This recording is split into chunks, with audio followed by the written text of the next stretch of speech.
This is the Modern Craftsman Podcast with Tyler Grace, PRG Home Concepts. Nick Schiffer with NS Builders. and Johnny Horahan from Vintage Builders. And we're going live on the Modern Craftsman's IG account. Yeah. What do you got for questions? Why are we going live? Probably about... Why? Well, I think... It was Nick's idea. Was it? It was, because we were just going to talk amongst ourselves It about was my going. idea. It totally Definitely my idea. Tried to pass the buck. Didn't work. didn't work. Did not work. No, Tyler had a good, an interesting topic. Great topic. And we tried to fit it in last week.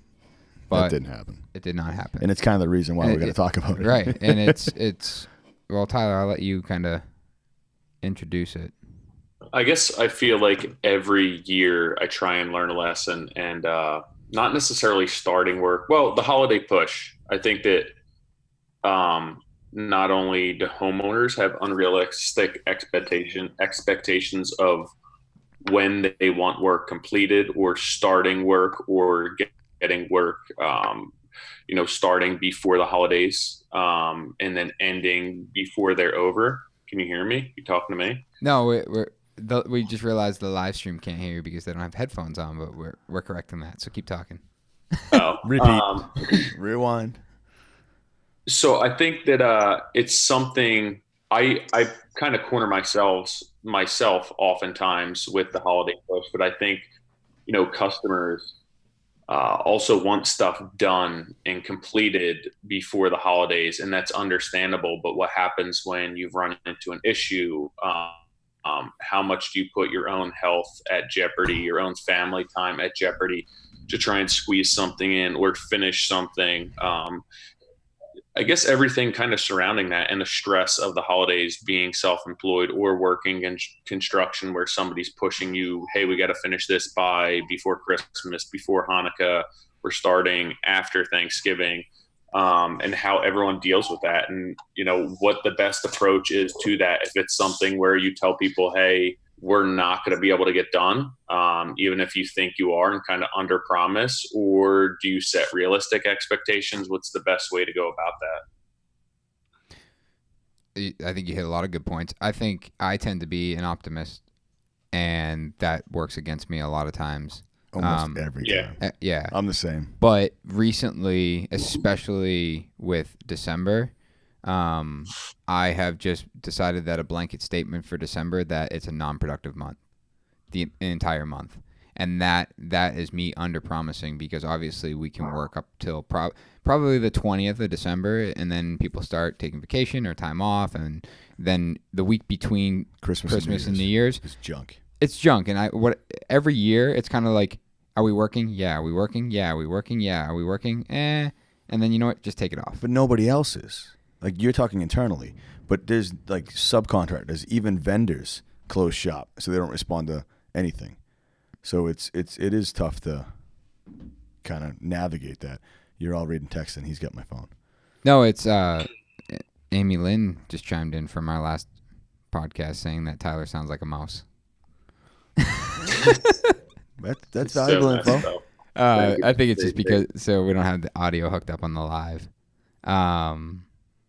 But it like that. It's December is a hard month, and really the holidays start with Thanksgiving, right? Like everyone's like, can we get it done before Thanksgiving?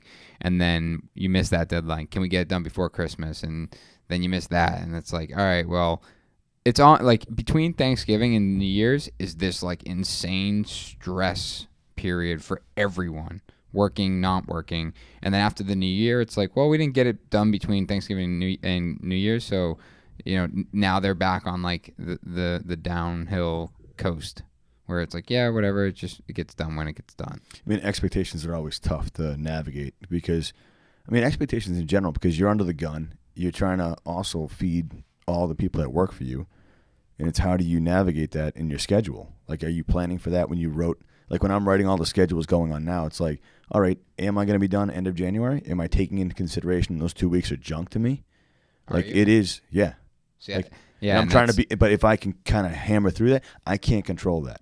That's the thing I need to understand is that, Tyler can control probably 85% of what's happening on your job for those couple weeks. I don't have any control over that.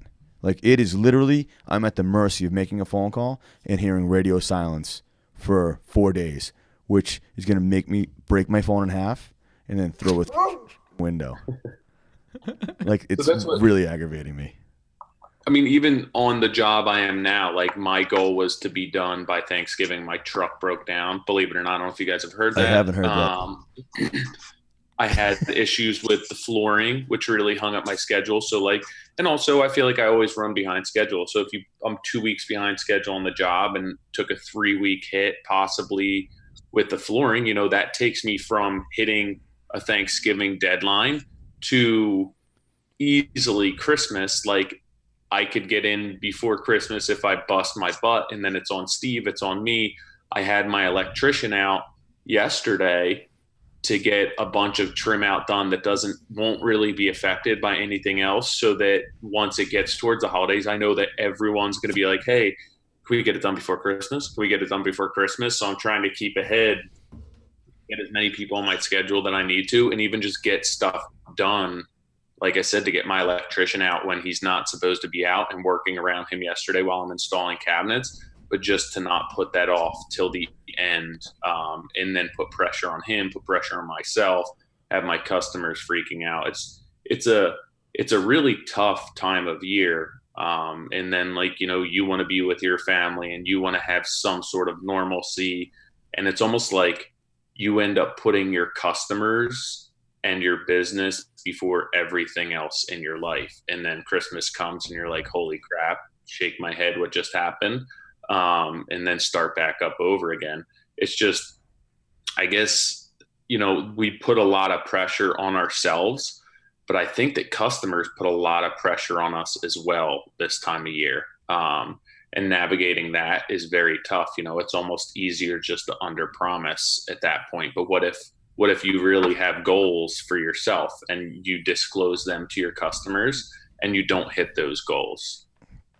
Yeah, I mean, I can speak specifically to a job that we're working on right now. And it was, you know, when we started the job, there was no scope defined, which is a problem in itself. But we had this target date of Labor Day, and we started the job, and we literally, I said no scope defined, but, you know, we had a general scope. We tripled that size of the job within the first, like, month. So now, like, the schedule went out the door, but it wasn't defined. There was no schedule, so we missed that. And it wasn't a big deal, but then it was, like, Halloween or Thanksgiving, and then we missed Thanksgiving. Doesn't that weigh on you? Like, I feel like it's those things that, even though everyone's cool with, that it weighs on me internally. Like, agreed. I know that deadline's looming, and I know I missed it. Like Tyler just said, personally, you know, how do you... personally, how do you deal with that? Like, not just disclose it to the client and work through it, but, like, I personally have a hard time dealing with that end of it. I don't tell anybody, but it's you have a hard time when you don't hit your goal. But no, even if everyone's cool with it, I'm still, like, inside panicking. Absolutely. Like, way too much. Like, I should be medicated.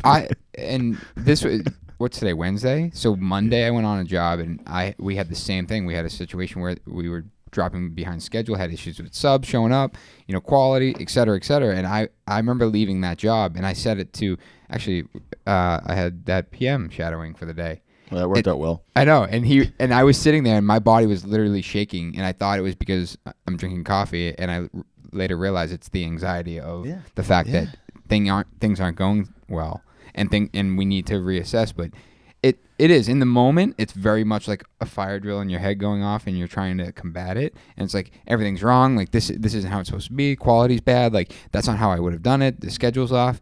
But, like, you sit down, for me, I sit down with my team and kind of, like, pick off and talk about, you know, what's happened and hey, how do we fix this? Like, we're in a bad spot, but do we need to tell the client that we're going to miss a schedule, or can we make it up? Or what are the pieces that are missing that are preventing us from hitting our schedule?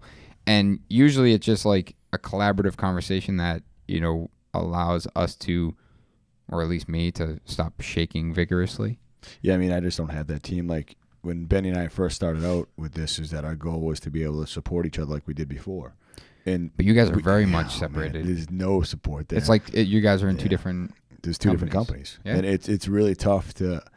I have to get back to a point where there's an infrastructure there that I can then support Ben, because he needs, like today we walked around, not saying he needs it in the terms that he needs help. He loves when he's like, can you just come by and we just walk the job, and there's a sense of security that, hey, you're not spotting anything, nothing's out of whack, where when you're on your own, it can get out of whack where you're looking at mistakes. It's like when I write something, I will proofread my mistakes and not catch them. You've seen it 100 times on Instagram. The two of you have texted me saying, you just totally spelt that wrong. Like, and I may have reread that 70 times. And it's tough, but what I've learned honestly this year is that, I'm 39 and I do not take stress the same way I used to. Right. I used to be able to let that roll off. And now I can honestly feel it from the inside, and But I think that has a lot to do with the fact that you guys aren't working together as a team like you were before. There's no support. Because I know that the biggest downfall with my guys is that I'm not there for them enough. And when I'm there, it's not that I'm there to tell them what to do, but they feel as though they can lean on me. Like, hey, I was thinking about doing this way, dude. Totally. Let's go for it. And then they feel like, all right, I'm on the right path. Yep. Instead, if they're there alone, like, you said, Benny, like, he's like, this is the way I'd approach it. But your mind takes over, so you're almost overthinking something, and then you find yourself down a hole that wasn't necessary. Right. And then by doing that, whether it's good or bad. But you end up going down that rabbit hole and missing 5 obvious things that are right here in front of you that you or I will walk into and be like, what are you doing with that? Mm-hmm. And it's just like, dude, I didn't see that. Right. I've been thinking about this over here, and it's like, oh, that's nothing. And we did that today, and it's just looking for little things that, I think when you walk through a project, I know we're getting sidetracked here, but it's more than just your eyes. You'll catch me walking through a project, same with Tyler, that I'll be rubbing everything, or like dragging my feet on. There's just different feels that you get when you go through it. The first thing you did when you walked into one of our projects is you were like, oh, there's a lip in that subfloor. I'm like, dude, you haven't been here 30 seconds. No, but it's just that stuff that I will mark with a Sharpie to knock it out. And again, but that's how you operate. Yeah. But the holidays freak me out. Like Tyler, for like you, like Steve, like obviously you and Steve, right? How are you attacking Christmas bonuses? So yeah, Steve, perfect, wasn't it? Just slide right in. Steve paid us to ask that. No, like, what are you doing right now as far as like expectation with the customer for your schedule from what's today, the 4th, until till the new year? So, because we missed our initial deadline, my goal with the homeowner was to get them into a functioning kitchen before Christmas. And what I was initially trying to do was get everything done. And then I was going to move them out and then get the floors wrapped up and then move them back in, touch up. And I was like, I'm just cutting it too close with everything. And it was just me stressing more than I needed to stress. And then I think to myself, what's the difference between me getting them into their kitchen, leaving the toe kicks fit but loose, and then coming back after the holidays and wrapping the floor up and then doing punch at the end of the job at that point. So they're in their space. They have their space. It creates a little bit more work for me because when I come back, there's going to be maybe another day worth of punch stuff where they're noticing little things to be tweaked and everything else. But at the same time, now it's kind of a win-win. I don't need to absolutely kill myself to get them in. I'm sure it'll wind up being that way. It just seems like you always squeak out with just enough time.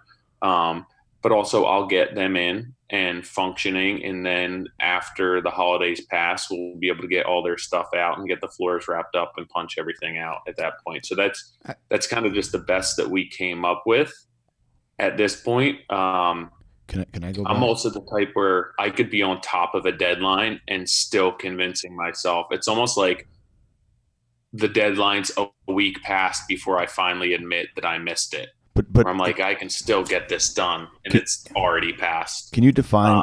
Can you not hear it? Can you define? So that's what I'm doing on this specific project. But I think that usually I'm so immersed in just trying to keep everything moving that I don't necessarily disclose what's going on in my head to my customers. So by the time the deadline rolls up, I should be doing a better job of, hey, I don't think we're going to hit that target. Yeah, your I just communication. assume that I'm on the job every day and they see the progression, that they know where we're going to be. That the cabinets aren't in, or the paint's not done, or the trim's not done. And I just assume, hey, they should understand that we're behind schedule. But a lot of times customers don't. They don't know the order of operations. So that's something moving forward, I think, that I can improve on myself. Not necessarily the hiccups, dealing with the hiccups. I think I did my best to move things as quickly as possible. The other thing that's tough for me, I put a ton of pressure on myself for all of this stuff. And then to feel that pressure from customers as well, it's almost as if I want to turn to them and be like, listen, I have plenty of pressure on myself. I don't need the pressure from you guys as well. But they don't get that. No, for sure. But I feel like so many times with customers, they want it done, and they don't understand that that's not helping the cause. They don't care. If I weren't showing up to the job, that would be one thing. If I didn't have Steve on the job, if we weren't working late, that'd be one thing. But to try and increase or, push forward and make things move faster at this stage of the game, it doesn't make any sense. And it doesn't really help the final outcome. It doesn't help them. It doesn't help me. So it's easier just at this point to kind of work through it and get through it and keep everyone on the same page. But I mean, coming up around the holidays, it's everyone's on edge. Everyone wants to settle. Everyone has this idea in their head that it's the holidays and we're going to have family here. And I don't know. I feel like it's somewhat disillusioned. Okay, John. I want you to define when you realized you were stressed.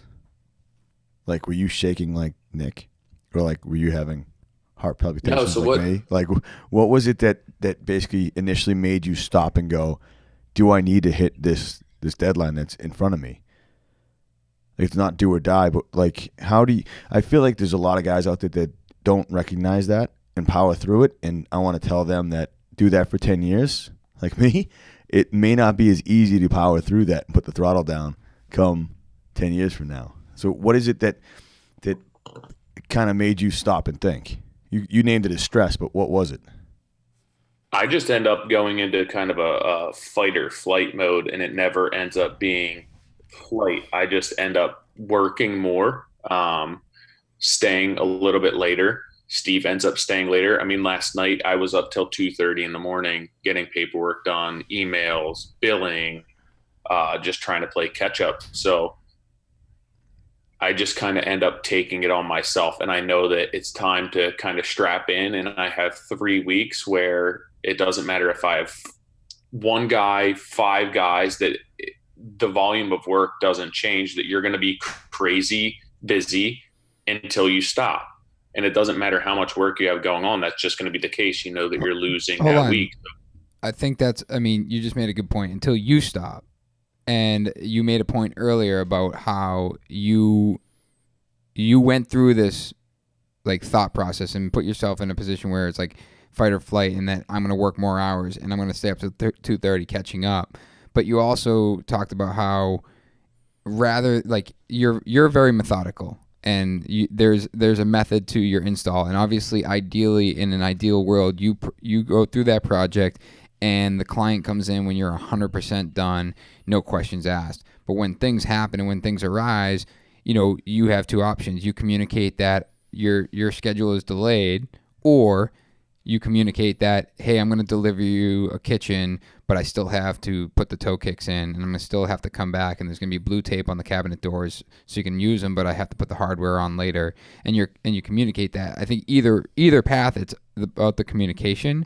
Or you go into blinder mode, put your head down, and then the time the final hour comes and you're not done. Right, and they're like, wait, I thought you were going to be done. Like, you never said that you were behind. And I always, like, the more and more this happens and the more I get better at communicating that, the more and more I realize that people are human and they understand that.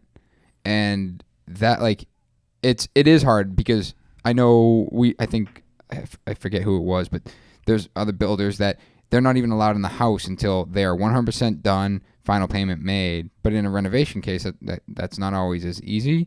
But you do have to think, like, we have a really big project that they have to move in by May 1st, and we're at a point where we're delayed in our schedule, so we've communicated that you have two options. We push you guys out to move in, or our punch is going to lead into when you come back. And we all know that if they go for the latter and they move in and we do punch is going to be way harder.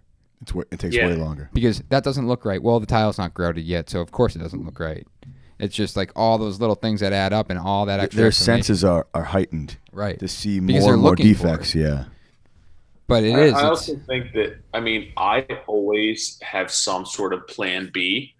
I just don't admit it to myself. Even with you, Nick, when I called both of you when I had the issue with needing to get another coat on the floors before we covered them up. And like, I knew what my plan B was. Whose advice was better? Like, I almost just don't want to even admit that to myself until I've exhausted every other. Yeah. And that's what. So I have something to fall back on. And I was super stressed with, I'm going to get this done. It's every job. I'm going to get this done by this date, by Friday, by first of the month, whatever it is. And it's almost unrealistic, but I don't admit that to myself until I'm there. None and of I us have do. this Is it worth it though? Fall back on, but I don't sit there and count on that plan B. But when it comes up, it's like, hey, I'm not going to make it. This is what our plan B is, and we'll make it functional, and we'll get you living and up and running, and then we'll come back. And that's just I think part of that's drive. I always have that plan B there. I don't think my mic works. What? You just keep talking over John, and John's getting mad. No, I'm not. I'm just kidding. No, but I think that's part of your drive, Tyler. Is that you drive, and then you're ready to sacrifice at some point, but you're not going to give in that easily. For sure. I think that's just a personality trait, and obviously it manifests itself through my work, but it was through other things throughout my entire life growing up. But I don't really give up. I don't really throw in the towel very easily. And I'm always kind of thinking, hey, if this doesn't work, what will work? I have 3 other things to fall back on if this doesn't work out. Yeah, and it's a matter of like you're pushing your plan A to the point where it literally crumbles on itself, and you're forced to go to plan B rather than weighing out the pros and cons of here's A, here's B. If I go B, like you're not even entertaining it until it's really. Well, I feel like it's plan B. But the B is always there. It's there, but until A breaks apart enough for you to clearly see B, you're like, all right, I'm game now. You're right there. Yeah. Well, okay, we'll do that dance. If I were to say, hypothetically speaking, if this were to occur and I have A and B and I'm not going to hit A, I just don't fall back on that B, like you said, until A crumbles. Because if I were to fall back on that, like, it would be so much easier to just be like, my stress level would go way down if I was just like, hey, we're not going to hit this a week and a half, 2 weeks out. Here's option B. This is what we're going to do. But I just, for whatever reason, don't do that. It's not until 5 o'clock the day that I'm supposed to be finishing where I'm like, all right, we still have 3 more days worth of work. This isn't going to happen. And right or wrong, good or bad, that's just kind of the way that I am. Quick reminder, guys, we are on IG Live on the Modern Craftsman podcast Instagram handle. If you guys have questions or want to comment on kind of what we're talking about, dealing with stress around the holidays, how we balance schedule with client and our own expectation, and getting out of our own head, be interested in hearing. Do you have any questions, Puff? What you guys have? There's a good relevant question here regarding. This is Puff and Media. This is the Puff. How do you handle overtime with your guys' work Saturdays? Brought to you by Keith, 1971. For us, Saturdays are extremely optional. Almost to the point where it becomes kind of side work. So like, we're not working Saturdays unless, number one, it's absolutely schedule critical, because I think that's my thought on the work-life balance for my guys. I tend to work more Saturdays than they will, but I don't know. That's the best way I can answer that. We're salary, so you do whatever you have to do. Yeah, that's very different. Yeah, we have a lot of hourly employees, so Yeah, You know, it's just it's an option. It's up to you if you want to go in, and go in. If you want to take Thursday off, take Thursday off. Right. It all. You have a task, complete it. It really doesn't matter. Yeah. And it's. I try not to work the weekends because I try and really be home for the family. It's just not that easy. That's actually funny because we have our first couple salary employees this year. Congrats. Thanks. Wasn't looking for congrats, but It's big. I mean, no, I know. I'm just saying. I'm just messing with I've you. watched your growth, and it's like every week it's something kind of a every massive day- milestone. every week. But it's interesting because I've always been paid hourly for everything I've done my whole life. I was salary for like one construction company before, but it's You've fun. only had like 3 jobs. You're right. It was like your dad, Avalon, and me. here. And So me. it's You're right. like- So basically, yeah, but so basically I was hourly salary and then making Nothing. Tyler, what about you, kid? What about Steve? So basically, Steve works as much as he wants. He's hourly, right? Yeah, he's hourly. Why don't you if make him salary? Going to work a weekend, I'll usually try and give him some heads up beforehand, like, "Hey, I'm thinking about working Saturday. You don't have to work Saturday. If you want to, the hours are there." If it's like a Sunday thing, I'll try and give him time off the next week. If he wants it, I always give him the option of whatever he wants to do. Even, it's supposed to be 8 to 4:30. I don't know the last time I left the job at 4:30. So every night while we're cleaning up, "Hey, Steve, you can get out of here if you want." No, I have nothing to do. I just constantly reiterate, if you don't want to be here, you don't have to be here. It's whatever hours you want. And then realistically, if we work late, I usually try and grab dinner with him afterwards, and just buy him dinner. A lot Like of as times an I'll extra throw thank him you. food.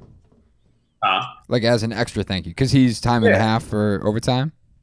No, I mean, it's just work whatever he wants to work. But over 40, is he getting overtime pay? No, I'm not paying him overtime pay. So it's just strictly hourly. Yeah. And then for me, there's some weeks where it's like we could work 10-hour days, 4 days, and then have a light day. So I feel like it ends up throughout the year kind of canceling it out. It's not necessarily the most consistent, but if there's overtime, he gets paid every 2 weeks. So there's some where there's 75 hours. There's some where there's 90 hours. And then he has paid time off. I think he has 10 days worth of paid sick and vacation personal days. But Steve is also somewhat of a unique situation. Steve doesn't take off. Like, Steve took 2 days before 2 weeks ago where I was like, all right, I'm giving you a raise again. And now you're going to take all of your days where you're up like $3 or $4 from the beginning of the year. He just doesn't take off. He wants to work all the time. So I don't know what the situation would be if it were somebody else. But if it's like, "Hey, Steve, do you want to work or do you not want to work?" Steve always wants to work. Well, I think he's got a great example in front of him. Like, I couldn't imagine having a boss like you, not just blowing smoke, that was leading by an example like you are, where I never stop working, no matter what, whether I was working for my boss at the time or immediately going home and working at Home Depot or that weekend doing roofs. But if my boss was also swinging a hammer right in front of me, I wouldn't have taken the other 2 jobs on. Yeah. I would have taken up as much of that knowledge and soaked it up and worked. You were paying me, dude. Yeah. Like I'm pumped that situation exists. It's I wish more people always saw just it. kind of been like that. And then, like I said, I try and it's tough with him too because he won't just take something without giving back in return. It's like, "Hey, I'm going to give you," like, I'll buy him a tool. "Hey, thanks for helping me out." And then he'll go and buy me something back, or I'll send him to Home Depot and he'll put it on his credit card. Or we'll walk into a restaurant and he'll give the waitress his credit card before we even sit down. So I am in He's a good unique kid, man. situation Yeah, with dude. him. Good kid. He's very gracious. He doesn't. I put trim for him on my credit card last week, and he came on Saturday morning with donuts and coffee for the girls and for my wife and me to give me the money back. And I was like, "No, I don't need to see you till Monday. You can bring the money Monday If not, don't bring it Monday. I don't care. I don't need the money. And he's like, no, I just don't like owing people money. So I may not be the best example, but with Steve, it's always just been like work however much you want to work. If you want to work 100 hours every 2 weeks, you can do whatever you want to do. And then I try and give him little bonuses and little incentives. And like I said, if we work a Saturday, it's like, let's get lunch, let's go get dinner. Mm-hmm. And like John said, I'm always right there. I'm not having Steve go to a job on Saturday if I'm not there. I'm not having Steve stay late if I'm not there. So That's so special. Some comments about Steve. Steve is a legend. Steve is a unicorn. yeah. And a relevant question. That's a hell of a commitment from Steve. Any thoughts on making him a partner in TRG? Why not? Who's that question from? ESSO Building Design. Build Design. I would have asked the same question. Is that Steve who asked the question? Yeah. Realistically, No. I would have no idea how to even go about doing that. I'm learning it right now because if we're gonna have employees, I was just educated on Remember, I kept saying I want to have someone as an owner of the company. Yeah, I was re-educated that should be phantom ownership. So they get percentage of the company at the end of the year. We can give profit sharing out that way, but they actually don't have a say in the company long term. Meaning, if things don't go right, they actually don't get to put their foot down and take claim on that 2%. And that is smart. I work way too effing hard to have someone come in that, maybe have blinded me to what their really intentions were. Yeah. And then opening myself up to something because I'm naive. And that's over like the last 3 weeks where it's really come to light. Thanks for the education. I think that my goal with him would be for him to take it as far as he wants. If Steve's always making me money, I can find ways to pay him more money. It's been a slow progression with him and started paying him very low. And then it was giving him dollar raises. And then, I was at one point this year decided, I think maybe instead of just giving him another dollar raise, that the van would make sense. Yeah. And obviously paying for insurance and gas in that, just as, a payback or an incentive for him helping me as much as he does. So I think it's one of those things where if he wants to he can make however much he wants to make if he's making me money, if he's being productive and he's being efficient. And I mean, if he wants something on that level and wants to start landing jobs or, taking more incentive, then I would cross that bridge when I come to it. But realistically, I wouldn't know how to go about doing that. That's a good response. Solid. Thanks, guys. Solid. Next question. Doug, you have anything over there? No real relevant questions. Wow. There is a suggestion though for your anxiety, guys. CBD oil. Yeah. 3 drops in your morning shake. So Who said that? Who said that? Is that Sydney? No. Because I came in the other day and she gave me a Artisans? honey stick. And I took it. She goes, "You should feel relaxed. It's CBD or oil." And I was like, "Does that mean I'm getting high?" Because I don't know anything about that stuff. I don't know. I should She get, goes, I should it- get it- chapstick in She's there. like, "It just chills you out." There's like a type that doesn't have the high, but Yeah. you get the Yeah. benefits. But I guess it's in honey, or I'm probably sounding like a complete moron right now. I really don't know. But they're on her desk if you want one. I'm all set, but I'm not convinced that it's not Just- maple just syrup. a It tastes like maple suggestion. syrup. no, the other questions really aren't on the direction you're going. Really? Anything good? There was one about So software, like how much software plays a factor in your day to day. I think that's a different topic. Yeah, Different that was the only other question that's really. I kind of popped want to up. go back to what Tyler talked about and dig into more, like John, or even John, like what's the deciding factor between I'm going to push the clients out from moving back in, or I'm going to move the clients back in and then deal with punch while they live there? Like who? I think it's dependent on the client. So the client decides that. I think their actions and their reactions to what's happening. What do you mean by that? I think that certain people will be comfortable with that, and certain times is like deadlines where I have to move somebody in that you can't push that date off. Meaning like Their life. they don't have a house. Yeah. It's like it's not trying to take anything away from either one of your product. It just No. to me it's very hard line, and I need to come up with that kind of gray area needs to disappear with enough notice. Otherwise, they pay penalties and interest, and banks have to be notified, and lawyers have to get involved, and all this stuff has to shake out. Where if I am living a fantasy, I need to be like bulletproof on my situation before I can't make that last minute decision. It just throws everybody off and puts a sour taste in everyone's mouth. Right. Whether it's client, investor, Yeah, we had estate attorney. Dude, we had that discussion today, and we're 6 months out from their moving date. Well, yeah, 6 months. And they asked, and I said, I mean, if you're asking if I want an extra month, then yeah. You know what's funny? You just said that, the way you put it, is that so many times I've had investors or clients or anybody go, hey, you didn't get that inspection this week because whatever. I had an out. Right. I had a legit out. And you wanted to be the hero take it at that time. Yes. And I didn't take it, and then I power through, like Tyler was saying, the stress level goes through the roof. And I'm like, I still got this. And then I realized they handed me a softball. I could have knocked out of the park and gained another 3 weeks on my project. And I said, no. I got it. I got this. And that's I feel like that's the pressure that's put on us. Like Tyler talks about is like, you're right? No, just like it's my heart. Your ticker going? But that's the pressure they put on us. It's like, even when they give you an out, you're still gonna be like, they're just being nice. They still want me to hit that day. That day, I'm gonna hit that day. And even today, they're trying to trick me. Yeah, they're trying to trick me into saying, yeah, you know what, I'm gonna make it, and then it's gonna turn into a shit show. Right. Sorry. I think a relevant question. Do any of you take time to regroup after the new year? I would love to. Organize, train,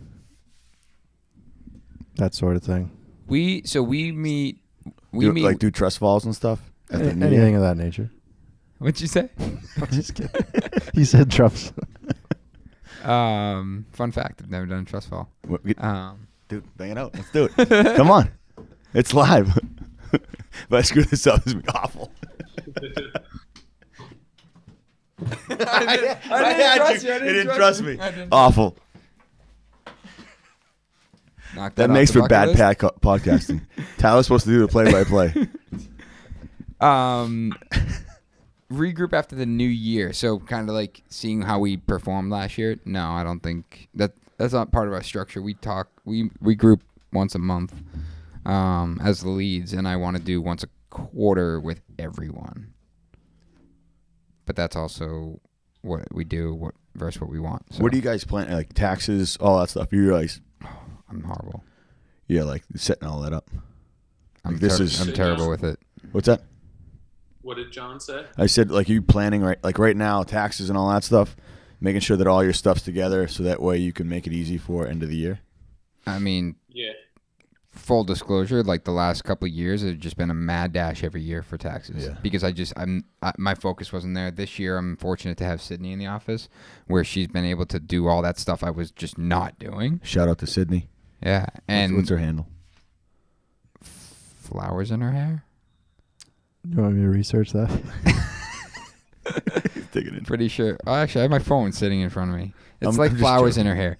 But she's definitely, that's been super helpful because like as stuff comes in, like she's filing and collecting it and talking with my accountant and talking with the insurance company and blah, blah, blah. But like, yeah, every year it's just a mad dash. And like my goal like 2 months ago was that going forward that we're automatically dispersing a percentage, like the profit first mentality, that book that talks about dumping a percentage. So at the end of the year, the money's there. Yeah. No, I'm with you. And then Doug's got the handle. It's private. Do you think I should still share it? Sure. Yeah, she can deny. Flowers in her hair _hair. Wait, sorry. Flowers in her _hair. Yeah, she's going to be so mad at us. There's too many H's. Sorry, that didn't work. I was trying to give someone a shout out. But I think I want to get so far ahead of the game that, like I said this before, is that I want to be scheduling and contacting clients like before November and just letting them know that we're going to swing in there and do paint touch-ups.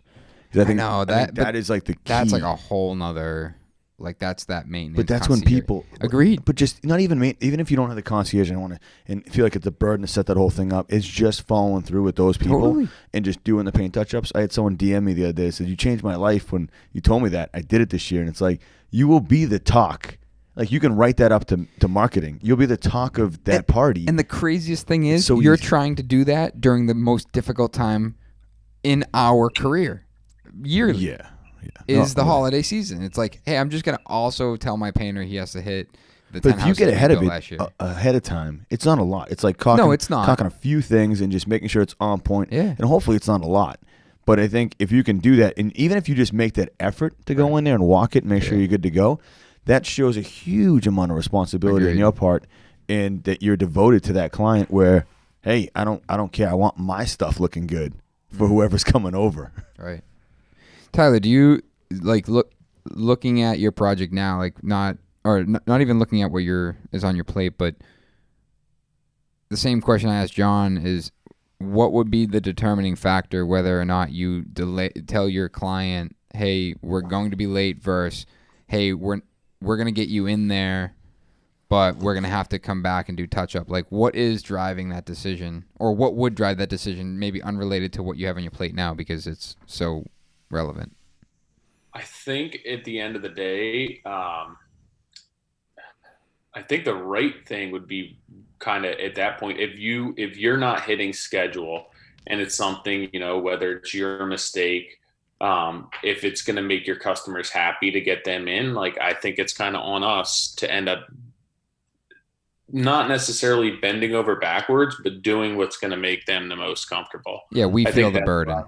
We take the burden. And like, I don't think, you don't need to put yourself under doing that. But if there's little things that you can do that makes them kind of get settled or have some sense of normalcy, and it's, an extra day or two that you can eat somewhere, that's why you put an overhead on a job.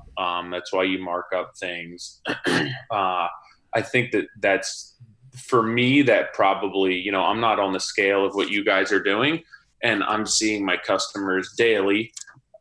So I think for me, it ends up being the conversation with them. Hey, this is what I think is going to work best at this point. What do you guys think? If they're like, hey, get it done, we'd rather not have the space until it's completely punched out. That's wonderful. But being there every day and kind of having the conversations with them, and then seeing when they come home from work and everything, I have a general idea as to what they want.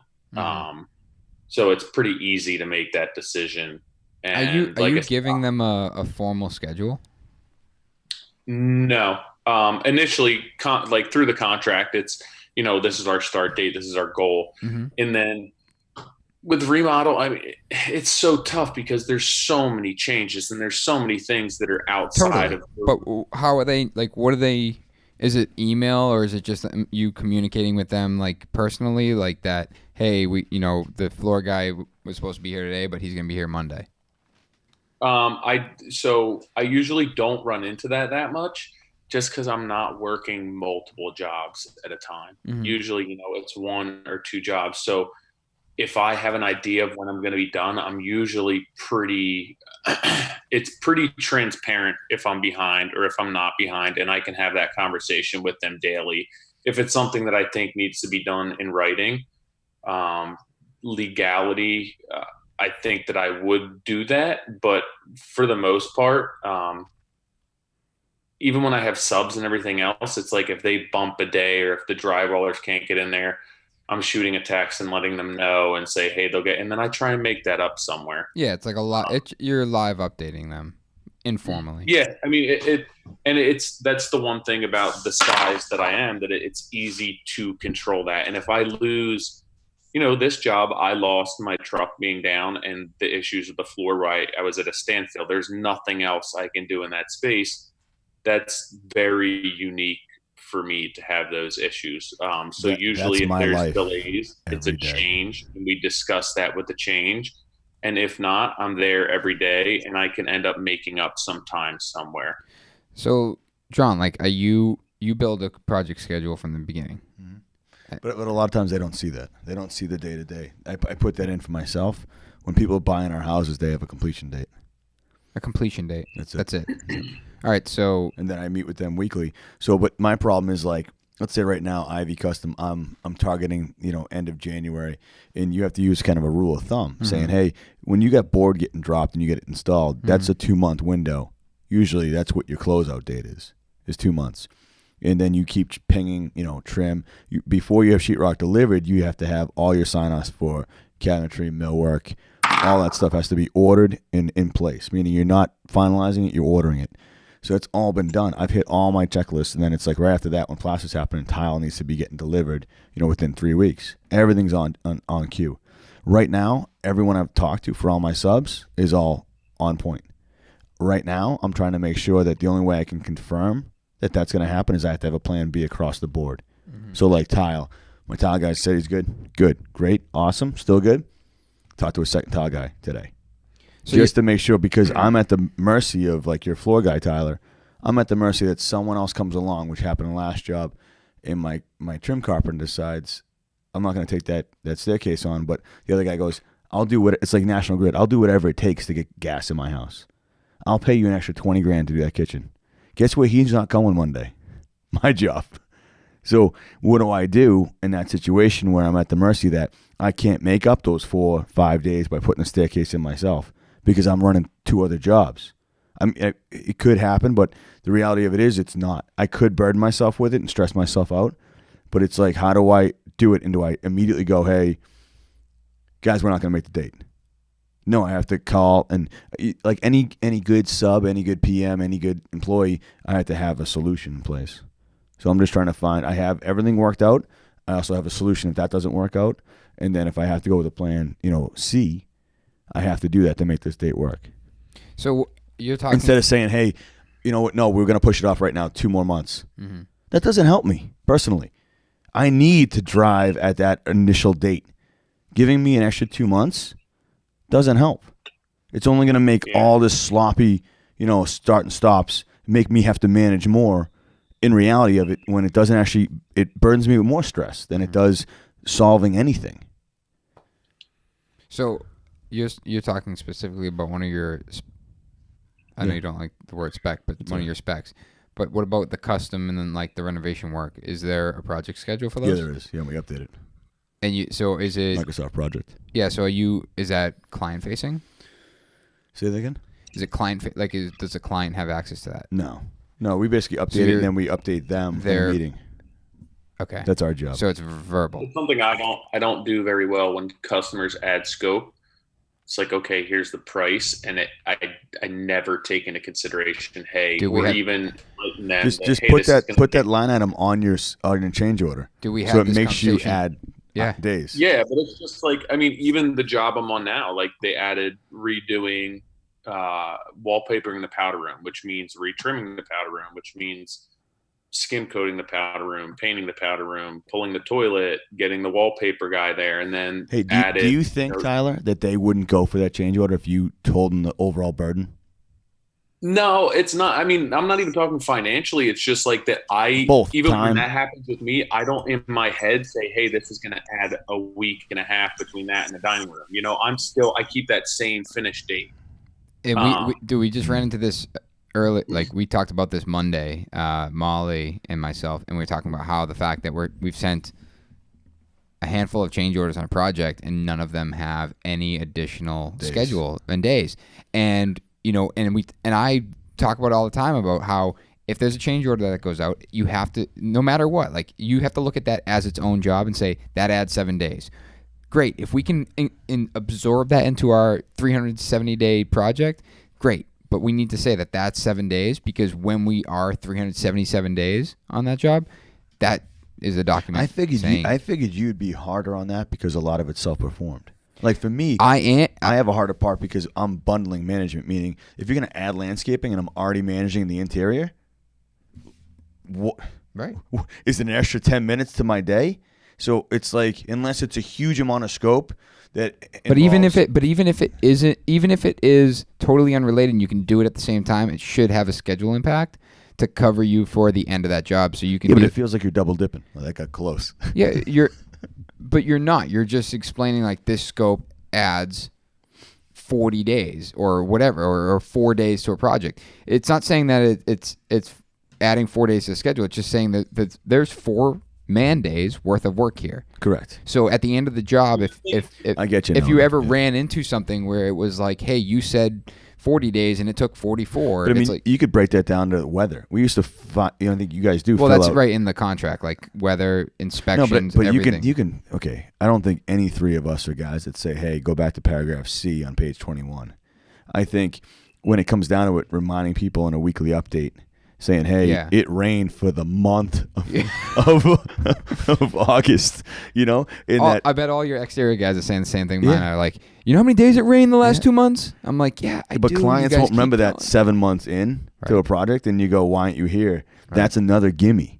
Beyond, hey, you had an issue with an inspector, you had an issue with scheduling where they were like, that goes back to like July and August when every inspector goes on vacation. That's another, like, July 4th is another week that is basically junk.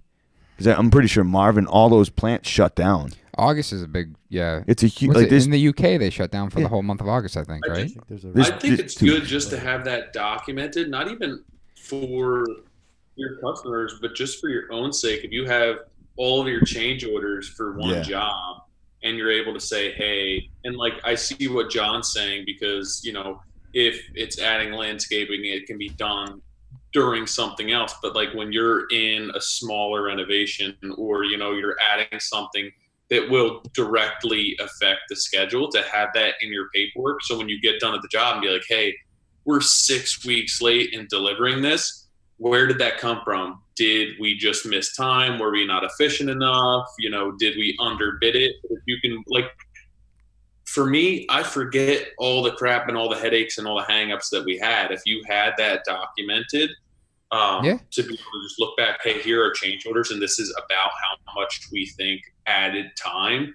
That would be super nice to have. It would be amazing. Just even if, like, I know our software for change orders automatically is updating our new expected column in our budget and et cetera. But if there could be that added line item where it's like, yeah, we're projecting, again, I'm just going to use 370 days on this project, and then we enter a change order and it says, how many days do you expect this work to take? If it's asking me that, You'll do it. I'm just going to boom, like 5 days. And just throw it in there, and then, hey, that updates on the client's end, updates on my end, and at the end of the job, it's like, yeah, this is how we got to 375 days. Like, you approve the change order. It says right here, like, we were expecting this work to take 5 days, and not that you're using it against them, saying that they're adding time, but it is a really good practice to make sure that tracking. Well, I think part of this that we're not talking about is if you were to have an employee managing that job, maybe Tyler, tomorrow you decide to hire 2 guys, run a whole separate crew in doing work. How would you have a way to measure their success or their downfalls if this stuff wasn't in place? Meaning you're wiping out all the goods and bads throughout the day and throughout the month and week, but it's how would you be able to evaluate their basically workmanship, time frame, and quality if you have nothing to judge it off of? I know we're talking. It would just be based on my own experience. Exactly, but how would you judge that employee if they were doing well? Like, what's the matrix to mean that they're successful? I think that's what we're all missing, is that when we want to do that, it's not we're all gonna let ourselves go and slide. But if we're gonna have an employee do it, there's gonna be a matrix when they ask for a raise. I'm not saying they're gonna fail. I'm saying if they ask for a raise at the end of the year, how are you grading that raise? And if you have 2 PMs, that's really where the nuts and bolts comes into play. When you have a crew that are going to run it for you, and then they need to be rewarded, what's the matrix that you're judging them on success? If one guy's crushing schedule and the other guy's killing the budget with change orders, there needs to be a way to be able to give them both a successful review, without maybe one of them's bad at client relations and the other one's awesome or horrible at schedule. They offset, but you need to be able to give them something to work off of. I lost everybody. No, it's an interesting topic. You got any questions? I got a relevant question here about subs. Do you find any particular trade that seems to cause the most delays for your projects around this time of year? This time of year? Yeah, this time of year. Ben J. Mello. What's this handle? Anyone exterior. And not to their necessarily to their own fault, but I think, weather is so unpredictable now. The hot, the cold. I always say that you lose 30% productivity in cold weather. And I don't know where I made that number up. I could have totally pulled that out of no. Dude, text Kevin. He probably has a stat. That's Kevin O'Connor, TOH. No, but I don't know. You look at cold weather and I know myself, I can get stuff done, but I'm certainly not working at the same pace as I am with a t-shirt and jeans on. Well, also just there's pressure Light, on them too. yeah. 'Cause everyone wants it done before the freeze, Right. And they have what they don't get done before winter looming over them in spring, and everyone wants it done as soon as everything thaws out. So and that's for multiple reasons. The success of getting it installed before freeze, the added cost it cost. My mason had to adjust a change order recently because he's like, yeah, we're into cold weather now. Winter conditions. Yeah, winter conditions. And then concrete, it's like, yeah, you're paying for hot water. Yep. It goes down to, even for us, site guys for doing utility cutoffs or connections. Wellesley shuts the street off the 15th of November. Is that hard? Yeah. Newton's not. I found out the other day. You have time. Yeah, It's they're just they don't. as long as it doesn't plates. snow. Well, it used to be way different with Jimmy Mueller. Jimmy was hard. I went in there and they were like, don't yeah, mess as long around. as we did all the way to February last year. I'm They like, basically, as long as there's no plows involved. Sweet. And once Yeah, the plows get exactly. involved, it's game over. Yeah, But no road plates. Wellesley's a hard stop, and that means you go on a list, and it's not really what you'll pay. It's really how much loyalty subs have for you, and that's a really tough thing to navigate, because it's like, do you just throw money at people? Do you do whatever? It's like, how do you make the job easier for a site guy? It's really not. So do you think site guys cause the most delays in this time of year for you? Yeah, it's anything. And it's not. We're not blaming them. Yeah, no, specifically, guys but with vans in the winter. Anybody with a van, whether it's a plasterer, painter, anybody, those guys won't show up if it's snowing. Dude, my sprinters kicking sideways in the snow. 60 seconds remaining on the live feed. Wow. Whoa. Any good question over there before we lose them? Another sub question, since we're on that vein. Yeah, we can. Do you share your schedules with your subs, beginning dates and or ending dates? Yes. So are we going to lose it? So should we restart that? We're going to lose it in all right, 40 seconds. Yeah. All right. So Montgomery HVAC, we'll get back to you. So we're gonna restart our. Save it. I'm waiting to answer. No, so I think it's irrelevant. okay. I don't think it's not irrelevant, but I do share it. But what's the point? Are we back on live? That's why I was waiting. All right, guys. Yeah. And then go back live. Wow, you're a pro. You haven't gone live? Why would I? Why not? I have like 1,000 followers. Who gives it? Doesn't matter how many don't you even have. start with Okay. that. Don't make even me slap start. you. I will am get up starting here with and that. slap you. Dude, I watch every one of your stories. Are we live? Yeah, we're You live. need All right, more- we're you back need more live. confidence, Puff. Guys, I got plenty of confidence. reminder, we are live on the Modern Craftsman IG handle. We are talking about schedule, holidays, how it impacts our life, stress, client relationships, all of that. So if you guys have comments or questions, please join in. Wow, Montgomery, solid. I Montgomery really, I can't something. remember I what his apologize. I don't handle is. remember your username. Hopefully you jump back in here. He had asked a question if we share our schedules with our subcontractors and Start to end, start to end. not just their start of work. Oh, okay. So all right. That's how I took that question. So we build our construction schedule, and we assign. We're able to assign each of those lines to a sub. So as we're updating the schedule, they get notified. So they're getting notified on their part. As far as the start and end date of the project, no, that would be irrelevant because it's like, oh, he doesn't actually. Then they're dictating like he's got me coming in to do plumbing finishes, but I know the project isn't being delivered till. It almost gives them an excuse not they're to like, show nah, up. I'll be there. Like I'm not holding anyone You up. let me know when the site guy's there, Yeah. and I will be there. Like No, they get notified about their task and when we're expecting them on site. And doing that through our software, but more so on the. Would you use that software if you had more PMs? Would I use that software if I had more? Yes, and I would use it better. More better? More better? Yeah. I would. Most better? 'Cause Why? My thought on the software because is, yeah, I know you. I like it because what it is it's one place where everyone can see it from every angle. well, that's what you're selling it on. What software are you using? We're using Builder Trend. That's just two people asked. Yeah. No, it just put. I like it because Your background is what? my personal background. Yeah, you. Yeah. Finish carpenter and some project management. Okay. So, do you feel like you could lean on that software over leaning on your background in PM work? I think it expands my capacity. Another smart. I feel like I'm talking to a lawyer. I want to know if It expands my bandwidth, John. expand my bandwidth. I just feel like more guys don't know the game of PM enough, so they have no choice. It's the reason why this software exists. How big is that company? That company's massive. They started out because they know there's a gap that people don't know. They don't want to. They can be lazy, and they don't have to communicate as much as I do with my guys.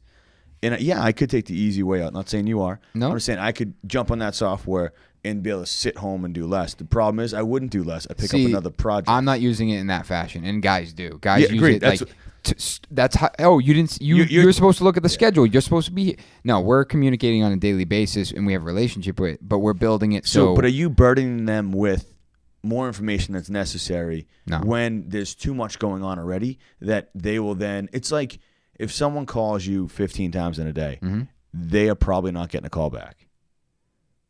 Probably not. I'm not trying to be an ass Yeah. here. But if you say, hey, I'm going to call, be to the point, get to the narrative here, and move on, they will always answer that phone for you.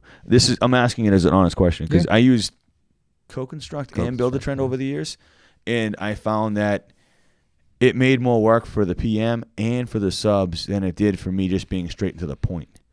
Agreed, but going back to the scheduling thing that Tyler's talking about is, do you add in fluff or you just keep changing it and say, imagine if you went to the client and go, hey, it's going to be the 22nd, then come in the next day and go, it's going to be the 24th. Then you come in the next day and go, no, I'm back to the 23rd. No, and then you come in the fourth day and go, hey, I'm actually looking at the 30th. I mean, we're not even to the point where we're super efficient with it, but our goal, like we try to update it once a month. But yeah, we're building, for instance, when we build our initial construction schedule, we don't overlap trades. So how's it work with your, sorry, we're probably getting too deep, but how's it work with your, I've also felt that if I have a client meeting once a week and I see them like Tyler sees them all the time, it almost seems redundant or ridiculous to go through it that way. I've only found that software works if the client's not physically on site and they're remote. But it's not something that we're sending to them. They just have access to it as necessary. But that's where your change orders get worked through, right? What's that? When you get a change order and they have to sign for it, they're not going to you, or are they? No, they're going through the software. So who's explaining it? You are, and then you're following up with. Yes, it's explained myself or. Why not just sign it then? Because we're not. It's usually through an email or a phone call, and then we get on the same page. So as if you're following up with an email, you're following up with Build-A-Trend. Correct. Okay. It's just an opportunity. So they're signing it, and it dumps that into the budget. Yeah. So we're not spending the time on then saying, all right, that was approved. All right, enter that into the budget. It's directly in there. So when we go to bill, we can bill right off it. So it's fast tracking the PM's job. It is. So you can focus on something else. Yeah, it's really. I mean, we still have that day-to-day communication with the client as well as the subs. Before we release this, we need to get sponsorship by Build-A-Trend. Build-A-Trend. Brad Deenan. I hope he listens.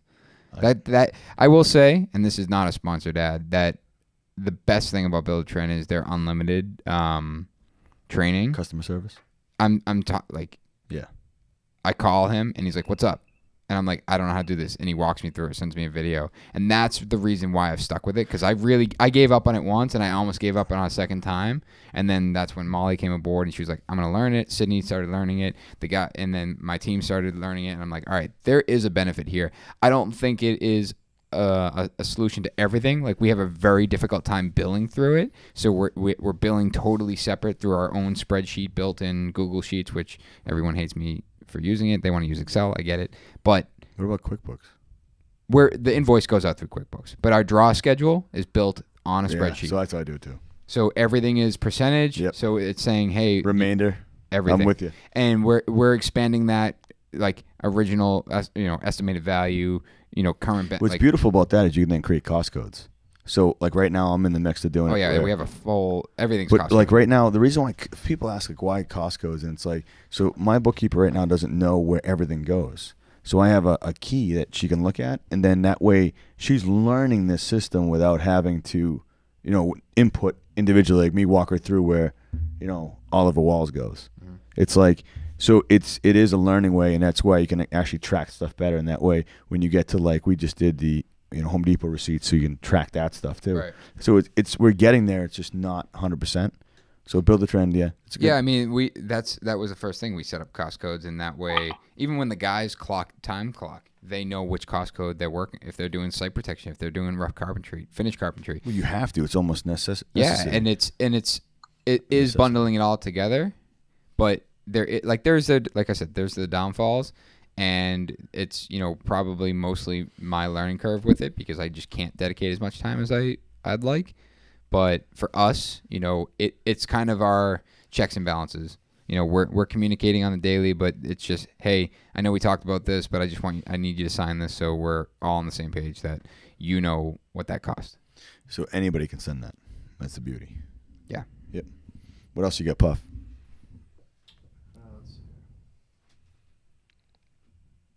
Tyler, have you ever thought of using any software for tracking, or is everything like... He still handwrites quotes.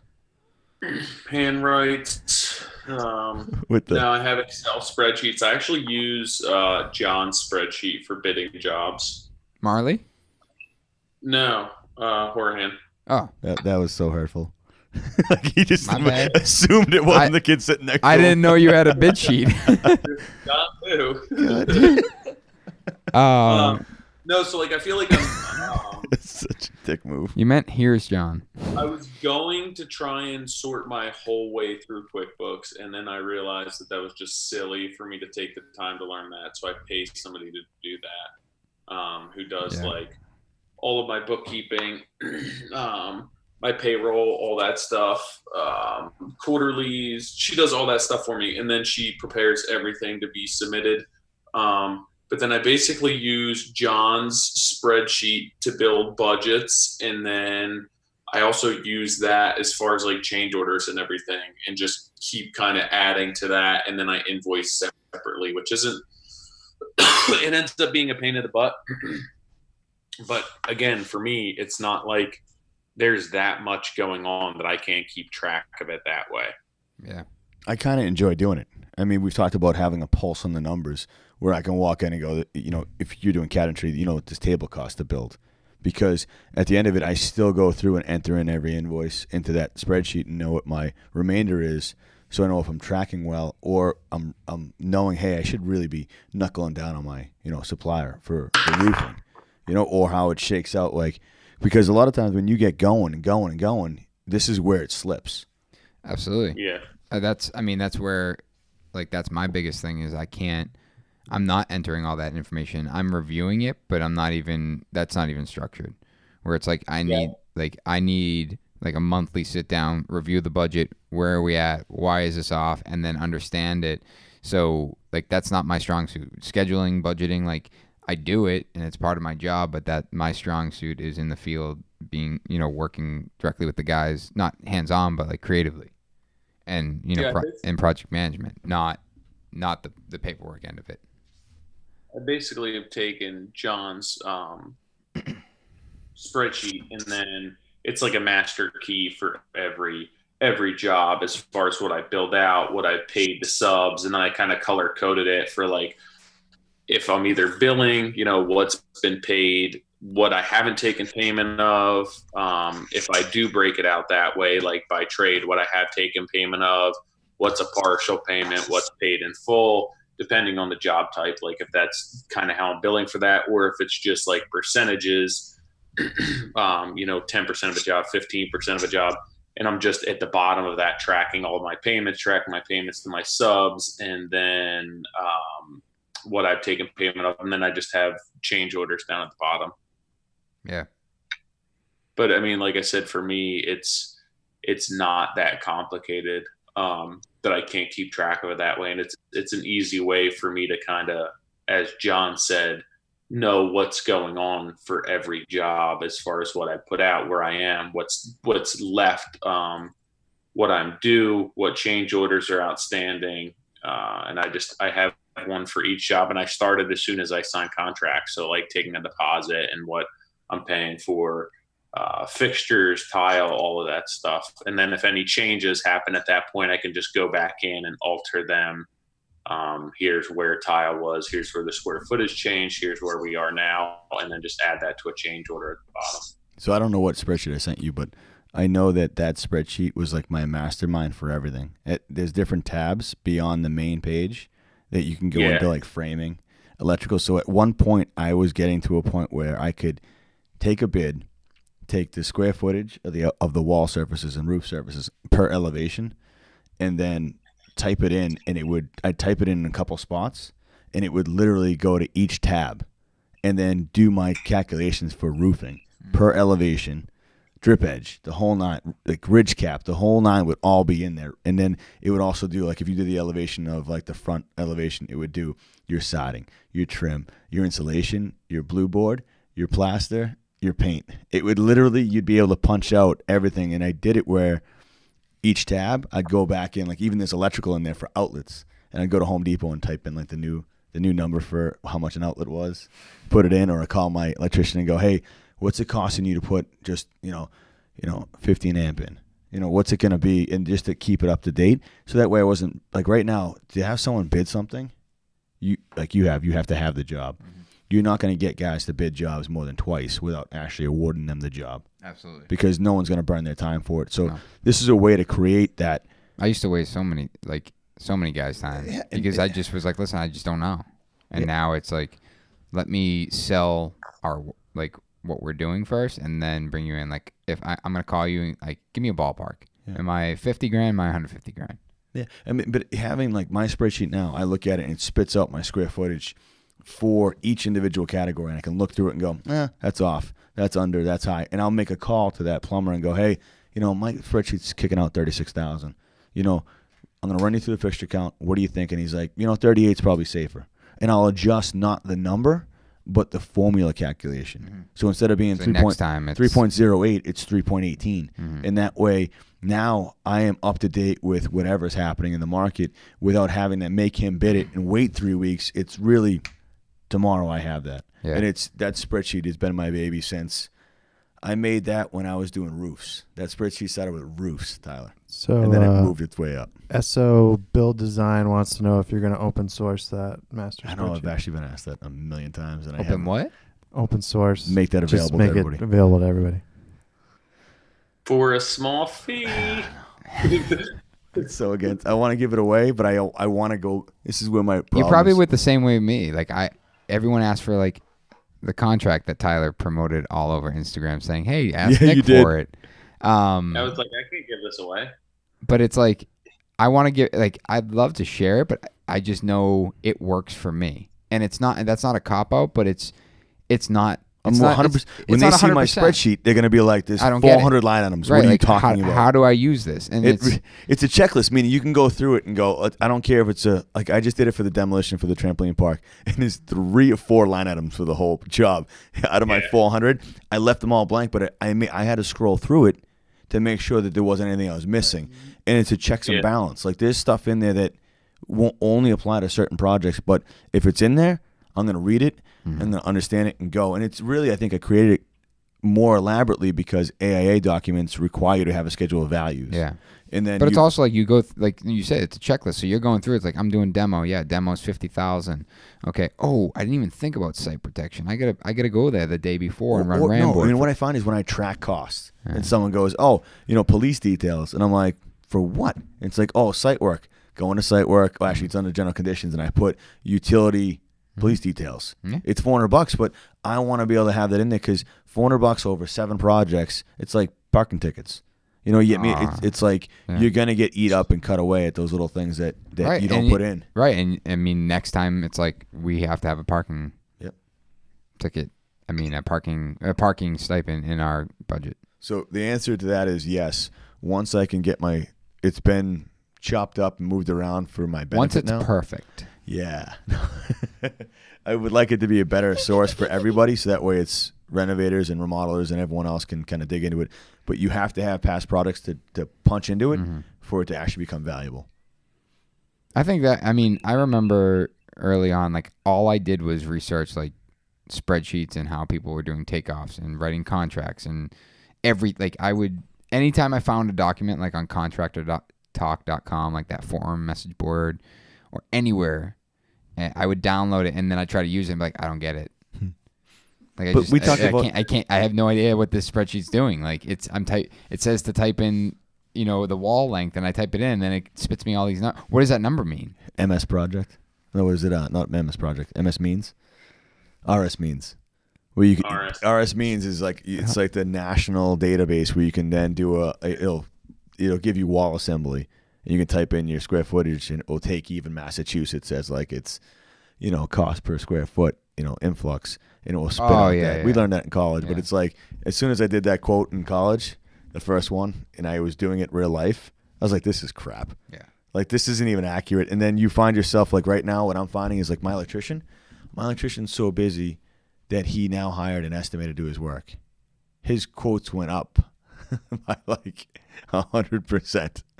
And it's like, dude, what? But you have to think like, did it go up 100% because he was missing stuff or did it go up 100% because he's too busy? But now he's not as valuable to me. Right. Because if I'm going to pay that premium, dude, I can get anybody. Right. It's really, I like them because of that, and then it becomes an asset to me because I become more valuable because my costs are where they are. But I agree with that, but I oftentimes when stuff like that happens or when price goes up, I don't mind paying a premium for something if it's worth it, right? Like I've dealt with this in like the tile world. It's like guys have come in, 3 times as much as other guys have used, and it's like, all right, you're 3 times more. Like, are you 3 times more valuable? Like, but we talk about this all. I think it's close, but like when we talked about like, hey, grab my sub. That sub's not going to be a bulletproof answer for you. No, because it's how you manage. It's still your execution. It's how you manage, and like, what do you have there that I don't put? What do I not lay out that you lay? It's really. We've used the same exact subs, and I've given subs out to other people, and they're like, "Oh, that guy's junk." It's like, maybe you walked in and you gave him an attitude, and that just totally screwed up the whole day, or the whole execution of that job. And it's like, I know that, and I try to relay that to the guys too. It's like, and not just your subs, like everyone shares, right? And it's like, oh, he just didn't hit the mark. It's like, well, did you have the same approach? Were your expectations different? Extreme ownership. Yeah. It comes down to. I mean, it's the sub is only as good as you manage them. Yeah. I think across the board. You got anything else, Puff? Not really. Wow. Not on this vein. What a weak showing. IG, you disappoint me today. Questions you want? Here's one. Nick, do you perform all site protection in house with your carpenters? Yes and no. That's from Sky House Company. What kind of answer is that? It depends on the where we are with the project. So most of the time, yes, we're going in doing full site protection. Who else would do it for you? Demo. My demo guys have taken it. Wow. Due to like schedule constraints, or if I didn't have manpower, I would pay them to go in. I usually would show up and be like, "This is what I want." Do you supply it or? Sometimes, most of the time, yeah, not all the time. Okay. I And get I'm just paying for it. because I just don't see like demo guys bringing like masonite and like a corner runner. Yeah, but it if, just doesn't but go if hand in hand. But I'm just flat out. I'm like, listen, No, I get can't it. get guys there. I'll pay you to do it. And then it's just there's no questions. And then it's like, Andrew from Nardone will be like, what do you need? I'm like, I need ram board down. I need masonite down across the floor. I want everything taped. And I want it taped down to the floor. Yep, got it. And I hop on site with the guys. And I'll run through it with them. And that's it. Amateur hour today. The mic? Yeah. I know, I keep whacking Just keep murdering it. My bad dudes. But otherwise, no. Like I would prefer us to go in because, my guys tend to be super anal about it. But like Tyler, I'm pretty sure he uses a laser to lay his tape. Seriously. Yeah. I love how I don't know, man.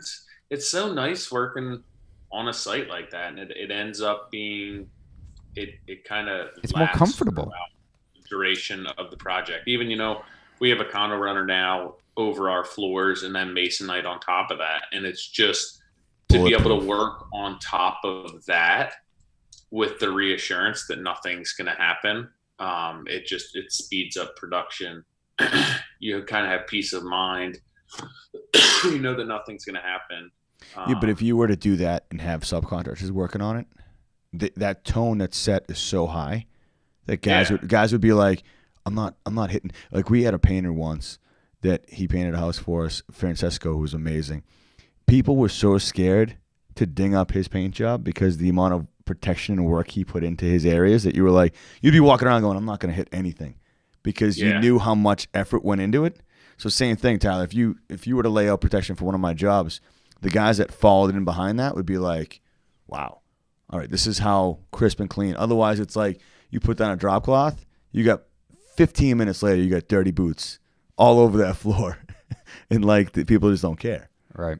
So I think it's that initial tension. And I try to put a fair amount of money in that line item because I would rather spend the time up front. I'm between $3,000 and $5,000 for a house for protection. Same here. And like, because I think people like to hear numbers. I mean, it's a fact, right? You have data on that, right, Puff? I mean, like I know, like one of the only things we're saving in that Newton project is the staircase, and that was the first thing we laid it with like two layers of ram board. Everything got taped, and then we cut homosote to fit every tread. Homosote's the way to go. And it's just like, and I know, there's hundreds of people in and out of that house, and it's like that homosote just chilling. I would do masonite and masonite. I mean, masonite and homosote. Yeah. Because homosote gets worn out.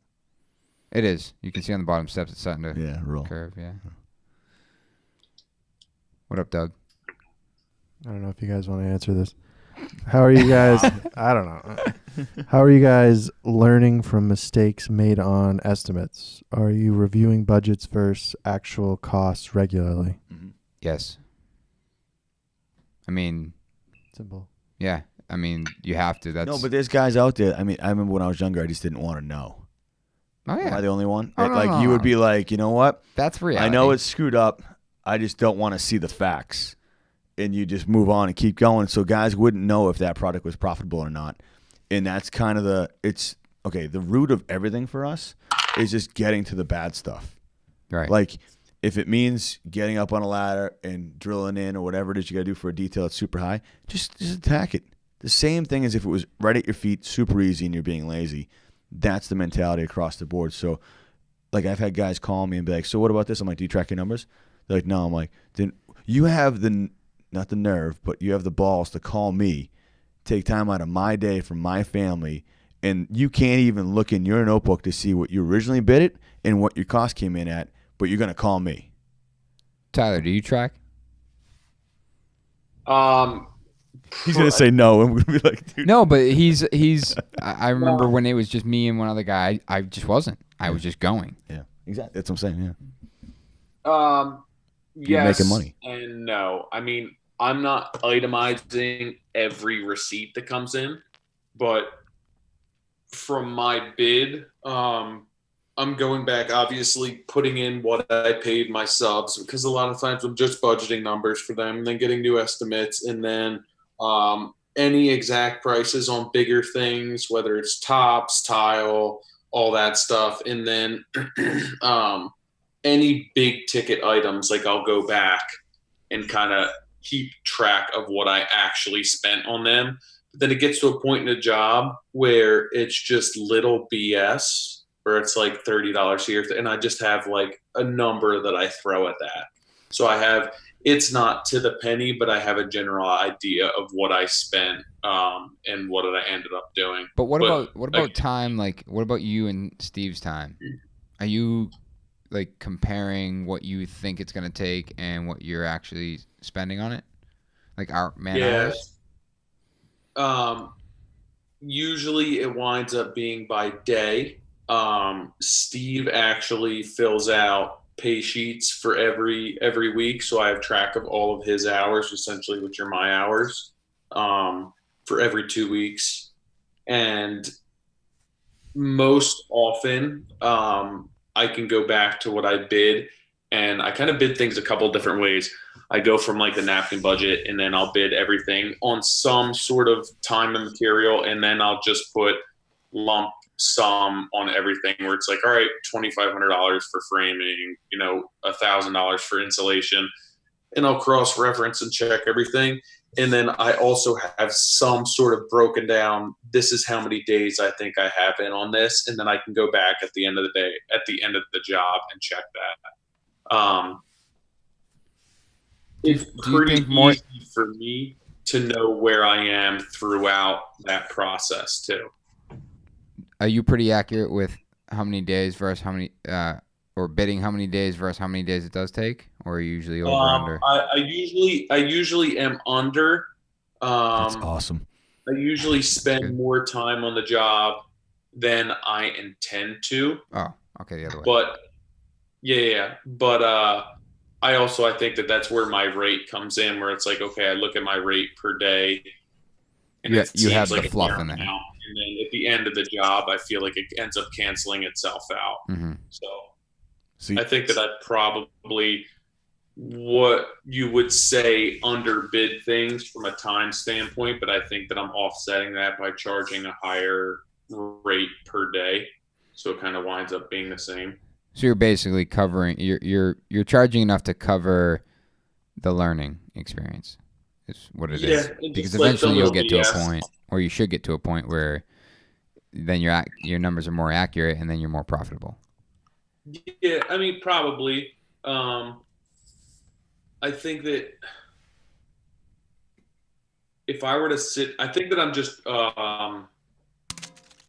overly optimistic, even with my customers and everything else. What? Sorry. He really cared about that answer, so he just started cleaning off his desktop and throwing trash into it. I realized I had to delete something, and just now it's on the podcast. I was listening. I just wanted to delete something on my desktop. Unbelievable. My bad, guys. I mean, I feel like it's just like anyone else does. If John thinks what he's going to get done in a day, like every day my wife's like, did you get done all you wanted to? No, I never get done all that I want to. So I feel like it's the same thing when I bid projects, where it's like, I can get that done in 5 days, and I know that it's going to take 6, and I know it's going to take longer. And I feel like that's kind of all worked into the way that I'm pricing things. If I've really had to sit down, I think that a lot of that probably comes from, now that I'm listening to myself talk, when you first start out and you're looking to get your foot in the door, and you're looking to like bid this job as efficiently as possible to get a good number out there, where you're like, hey, I should be at 20 days, but I think I could get it done in 18. And you like start kind of beating up your number. I'm going to be at 18. I feel like that's probably what I'm still doing. Mm-hmm. But I know that putting more time on that, most likely on a lot of jobs, it's like I wouldn't get the job at that point anyway. So Puff, you're shaking your head like crazy over there. I did the same exact thing with video. That's why. I know. I figured. Yeah. Just figured to hear your story. I always say, like, to any industry when you're starting out. Yeah, I mean, like Tyler talks about, you gotta put the extra work in the beginning. But I always just say I'm offsetting the marketing money I'm not spending. So I mean, I'm being serious. Like it's. I think I've stolen that. Yeah, it's like, oh yeah, that portion of the project, I'm way over budget, and spent way. yeah, I'm already into this, so let's just make it super cool, photograph and video it, and just market it. Because at this point, I'm already over budget. And let's So 2019, this question's for all three of you. What are you doing to still improve? But like my year is, I don't want to sacrifice any profit, whether that means accountability partners. I feel like that's like a Care Bear. What's going on? It is. He's blue. No, you just came out quick with something I had no idea what you were gonna say. I just like other people like holding me accountable to being more accurate with my bidding, and then like more diligent with changes and schedule, because a lot of those costs that go unbilled are because stuff change. Yeah, 100% on me, but stuff changes, and then it's like I'm not gonna have that conversation right now, and then never mind, I never had that conversation. Dude, that whole thing is like just have that. Whenever you ask that, just go have that conversation. Whether it's Absolutely. on the phone, But it's like you talk to Tyler. It's like a perfect example, and I'm gonna write about this when we're done with it. Is this curved staircase on our Watertown project?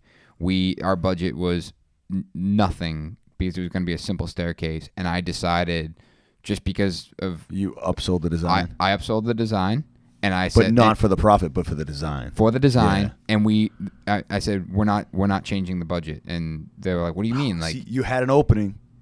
Absolutely, but I knew it deserves it. But it would have never, like, we would have never done it because it was out of the cards financially, yeah. And I knew that. But was it really though? Absolutely, 100%. Like, wasn't even a question. You know how many times I've wanted to? Well, even this year, I've knuckled down my numbers to make it work. And then you'll learn later on that they would have said no. Let's just do a regular staircase and be done with it. And I'm looking at it. I'm like, no way. Like, this is I'm doing multiple things here. I'm giving Tom the opportunity to learn. When does that end? I have no idea. That is a question I have when no. Does that stop? I don't think it will. I don't think it ever will. And I mean, I don't. But when are you valuing yourself? Like, there's only so much marketing budget. Like, I feel like 2019, I don't want, like, I've made sacrifices from my percentage of markup for making deals happen. I mean, the way it changes is that this year, I'm not, my hard stop is I'm not going to change my overhead. My markup's going to, it's concrete. I think the way it stops is a client says, hey, you built that curved staircase. What'd it cost? Oh, it cost $75,000. Great, I'll do it. And now it's like we have a cost on it. We can sell it. Or is it more that, hey, people will see that and go, I want that. They don't really. That's what I'm saying. Because I think the culture you've created is that a lot of people won't. It's like a Bentley. Mm-hmm. There's no sticker on it because if you're going to go ask about the Bentley, it is what it is. Right, and that's so like that staircase. If it doesn't exist on your portfolio, we never did it, and we can't do it. Yes, I'm with you.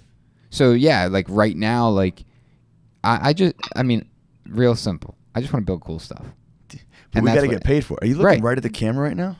What is he doing? Oh, I'm staring at the headphone, like the green. I thought he's staring at the live. Yeah. I'm like, is he talking right to the people right now? No, I mean I know, like I've always since the very beginning, like I'm not gonna market everything we do because I don't want to do that every day. I want bigger and better. So it's like, well, people take advantage of that. People do take advantage of it. So how, like, there's a fine line there. Yeah, absolutely. It's a really great. I'm not saying it's a good business model at all. I'm just saying this is what I've done. But I think that's a common business model for a lot of people. But I think, yeah. And how do you become, like, you're still profitable. You're still profitable. Yes, but I think it's a lot of guys aren't. I know, because I think people are doing it and they're overbuilding, but they're not taking the opportunity to promote. To market it. Right. Yeah. So it's like you're doing all this work and all this extra work, and then you're just saying we did it, and like no one ever sees it. Well, like every time we do a cool project, that project sells the next project. And it's because like this one we're doing right now, it's like they were like, hey, I just saw you complete this job. I want that exact job in my place. And this is how much so many money guys that look like, okay, I've been there.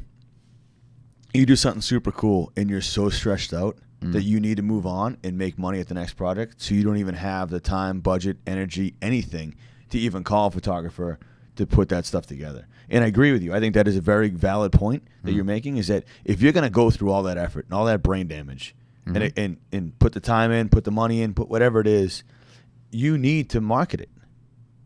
Yeah. And there's so many guys I talk to. And that's what I honestly think the solution to most of the issues in our industry is the way people market themselves. Well, and I I think think that will solve.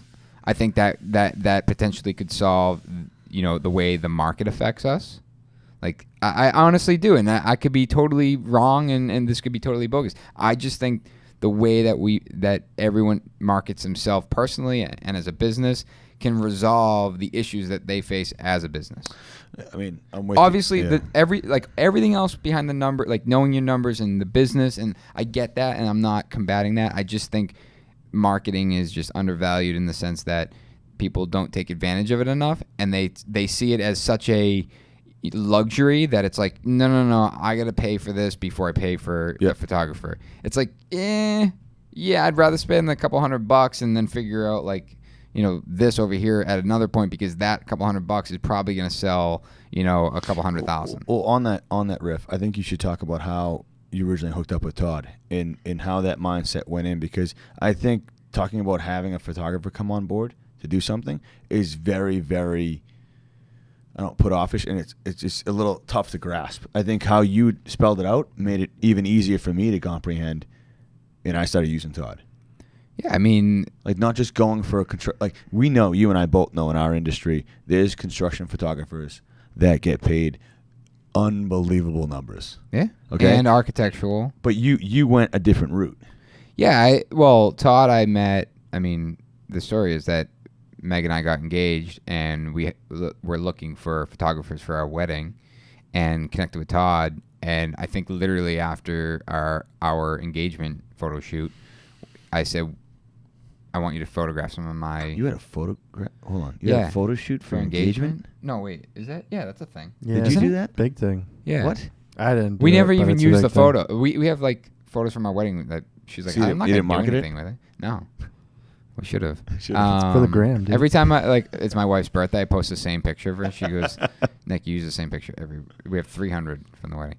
Anyway, but I was like, yeah, I like Todd's style, and I was like, hey, would you want to shoot a couple of our projects? Like, I want to make a really cool website. Like, I want some professional photos of, like, at the time it was just me working, and then the work finalized. And I remember he was like, sure. I literally just edit photos all week because weddings are on the weekend, and I sit home and watch HGTV.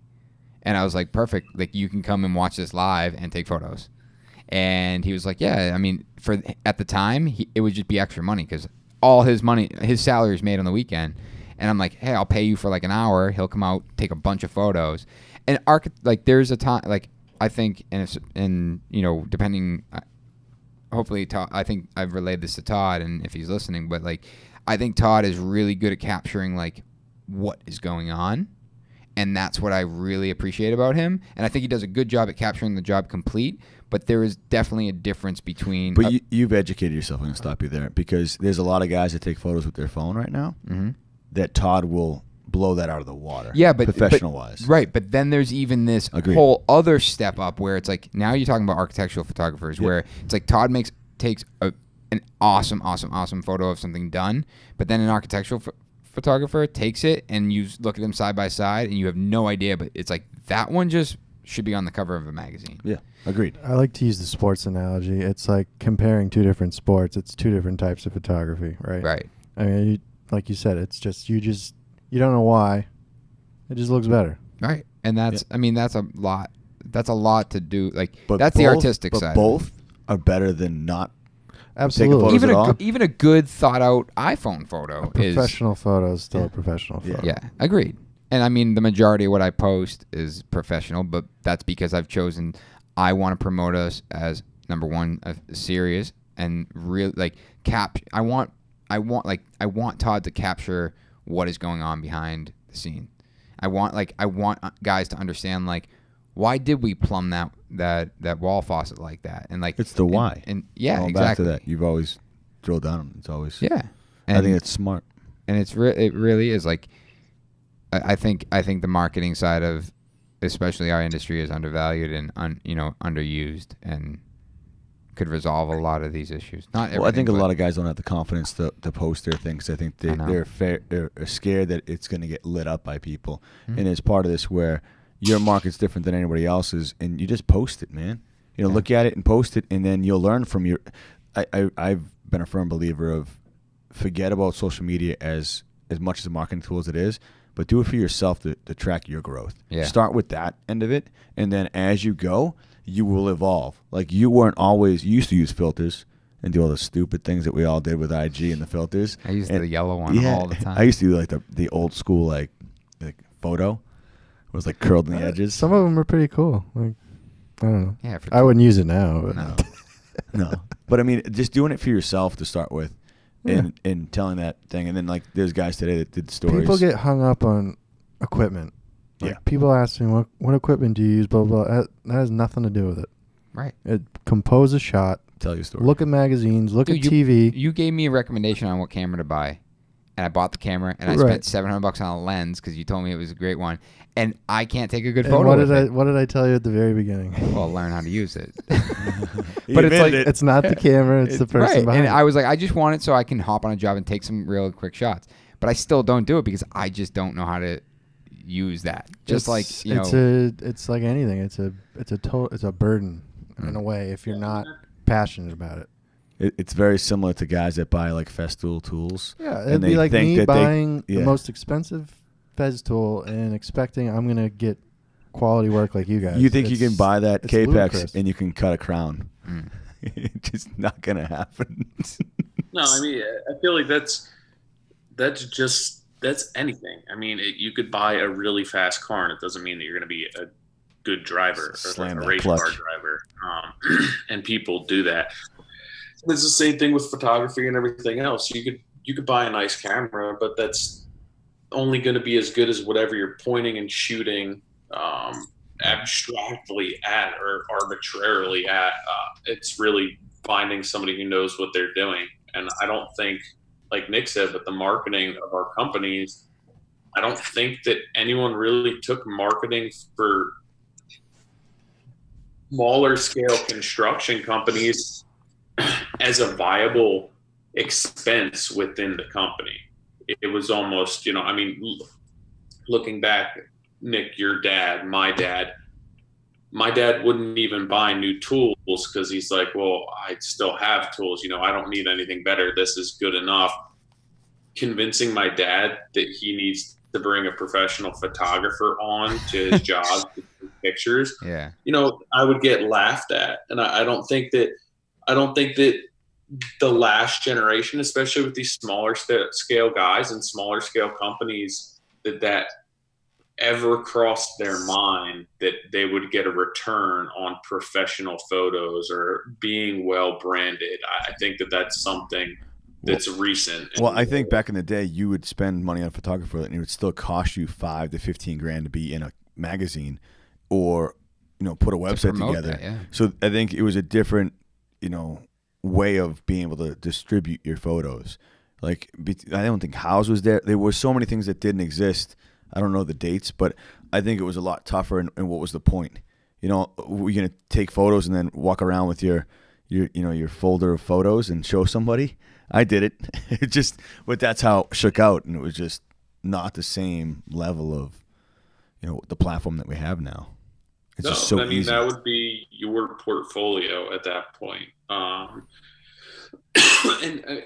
even if it's not marketing in that way, I don't think that companies marketed themselves the way that Nick has. I think that it has been highly undervalued, and I think that you can see things are starting to change. And it's not I guess all encompassing, but I feel like the people who are spending the money to brand themselves and to get the professional photos taken and kind of reinvesting in themselves generally are the companies that you can get to do decent work. They care about what they're doing. They care about what they look like, and they care about the image that they're putting off, and they're trying to reach for a certain customer base. And I feel like it's all part of it. It's showing up to the job looking like a professional and fitting the bill, and that we're not just contractors. And I think that that's usually a pretty good indication of who's going to be a safe bet for you to get work done by. Hands down. We've digressed. We always do.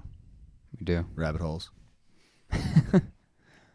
Doug, you have any of the questions over there? No, just some people chiming in that they agree about the photography. It's interesting because like Tyler said, it's changed.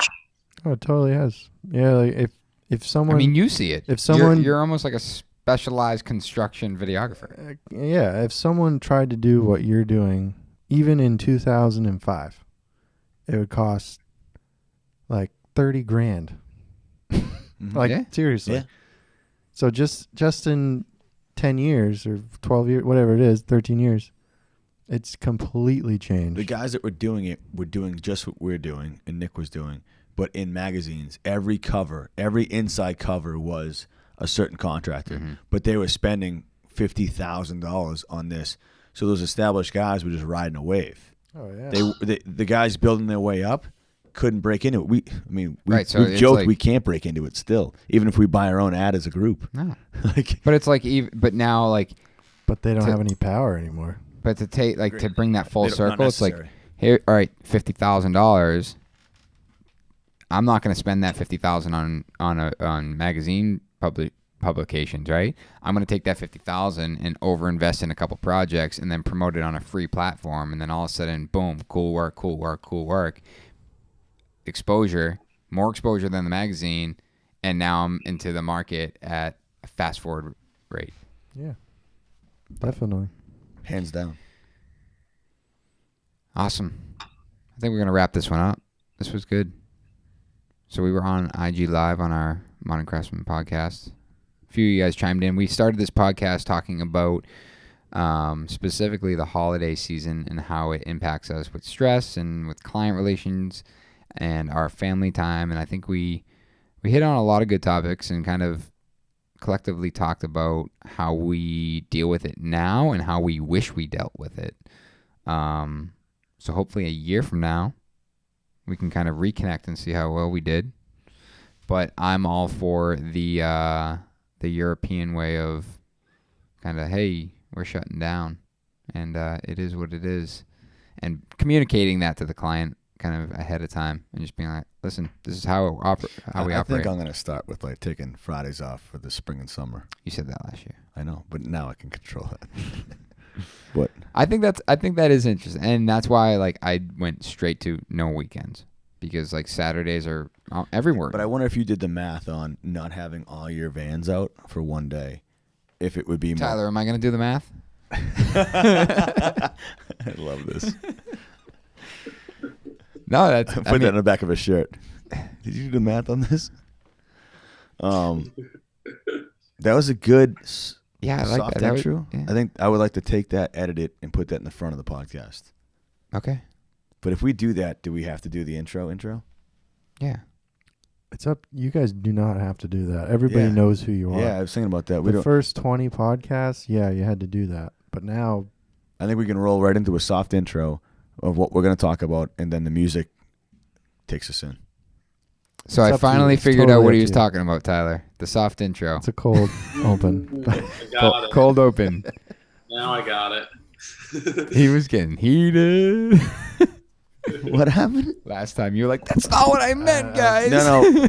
And I don't blame you. I get the fact that I couldn't describe I it know, the I right know. way, and it just boggles my. I want to evolve the podcast. I think I think Puff, you've done a great job of elevating us, and I think we have to do a better job as co-hosts to actually make it evolve. Yeah, thank you guys for 406 reviews. right. I think 168 actual written reviews. That's so awesome. People that took the time to That's on iTunes only. correct, yeah. Yeah. All on iTunes, and the fact that people jumped on, wrote their reviews, that is, I've read every single one of them, good and bad, and those are what shape, along with DMs and everything else, shape this content that you guys Totally. hear. So much keep 'em coming. appreciated. Yeah. You can find us on Instagram at @the_modern_craftsman. You can also find us on the web, www.themoderncraftsman.org, and you can email us info@themoderncraftsman.org. Goes That to was solid. all of us. I'll usually reply. No, I'm just I'll kidding. read the replies. John reads everything. Then but I may not respond. then informs us, and then usually I'll respond. So we have a system down, guys. It's so true, though. But no, seriously, it's much appreciated, and I'm hoping that we can hit 500 reviews on iTunes before the new year. So If you can do that, that'd be great. You can check out the website. Yeah, I got the website. I got the those? IG. I got the email. Yep, I got the yep. DMs. Tyler, did I miss anything? I'm not going to do the math. Did you do the website? Oh, www.themoderncraftsman.org. I know I did it, I though. thought you did. But maybe you It was more of a didn't. hint to keep. Yeah. I'm like half Keep it asleep. Tyler's going to sleep, so we out. So hit us up, guys. If you guys have, topics or guests, we had some good guests. Yeah. What? Topics, even questions. Yeah. I mean, new questions, new material, stuff that we haven't touched base on. So we're, dig deep. Don't It doesn't be even, shy. and I think, and I keep saying this, maybe, it doesn't have to be about construction.